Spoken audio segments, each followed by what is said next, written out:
పెద్ద cinema concept ఏంటంటే ఊరు పేరు లేని ఊర్లకు ఒక గుర్తింపు తీసుకురావడమే. అలాంటివి మన దేశంలో 18,000 గ్రామాలు ఉన్నాయంట. అలాంటిదే ఒకటి ఊరు పేరు ఊళ్ళో జనాలకు గుర్తింపు కార్డు లేని కొండ కింద ఊరు.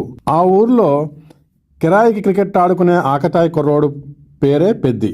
తన ఊరికి తన గుర్తింపు రావాలంటే జాతీయ స్థాయిలో గుర్తింపు కోసం తనకిష్టమైన ఆటలతో సాధ్యమని తన ఆటను మార్చుకుని ఒక క్రికెటర్ నుండి ఒక అథ్లెట్గా మారి అనుకున్నది సాధిస్తాడా లేదా అన్నదే పెద్ద సినిమా కథ. ఊరి బోగ కోసం పెద్ద ఆలోచన మార్చిన అప్పలసూరి మరణానికి న్యాయం జరుగుతుందా లేదా అన్నదే కథలో మరో కోణం. బుచ్చిబాబు చరణ్ని ఎలా ఒప్పించి సినిమా తీశాడో కానీ చరణ్ యాక్టింగ్తో మాత్రం ప్రేక్షకుల హృదయాలను దోచుకున్నాడు. ఒక క్రికెటర్గా, ఒక రెజ్లర్గా, ఒక రన్నర్గా చివరి వరకు ఆడాలనుకుంటే పొరపాటే. తన ఊరి కోసం దగ్గరలో ట్రైన్ ఆగడం కోసం పోరాడతాడు. కథ లేని కాన్సెప్ట్తో ఇంటర్వల్ వరకు ఏదోలో సాగదీసిన బుచ్చిబాబు విరామం తర్వాత మాత్రం తాను అనుకున్నది సూటిగా స్పష్టంగా ప్రేక్షకులు చెప్పే ప్రయత్నంలో సక్సెస్ అయ్యాడు.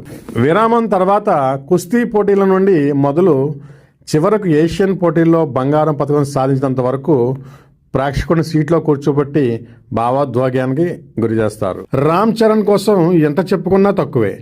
Mega power star, global star స్థాయిని కూడా పక్కన పెట్టేసి కథలో పరకాయ ప్రవేశం చేసేశాడు. ప్రేక్షకుడు కథనంలోకి వెళితే తన నటనతో రామ్ చరణ్ని మరిపించేలా చేస్తాడు. ఏఆర్ రెహమాన్ పాటలు, సంగీతం ఈ సినిమాకి హైలైట్. చరణ్ అభిమానిగా వెళ్ళి పెద్దికి అభిమానిగా థియేటర్ నుండి బయటకు వస్తారు. చెప్పడం కాదు కాను భయ్యా, ఒక్కసారి సినిమాకి వెళ్ళండి. ఊరి కోసం చరణ్ చేసిన పోరాటం, త్యాగం మిమ్మల్ని భావోద్వేగానికి గురిచేస్తుంది. క్రాస్ ఓవర్ అథ్లెట్ అనే కాన్సెప్ట్తో బుచ్చిబాబు రాసుకున్న కథకి 200% న్యాయం చేశాడు మన mega power star, global star Ram Charan. మొత్తానికి పెద్ది ఆట ఆడి చూపించలేదు, ఆట ఆడి పోరాడి చూపించాడు. పుడతామా ఏంటి మళ్ళీ, ఈ నేల మీద ఉన్నప్పుడే అన్నీ చేసేయాలని మంచి డైలాగ్తో సినిమా ముగుస్తుంది.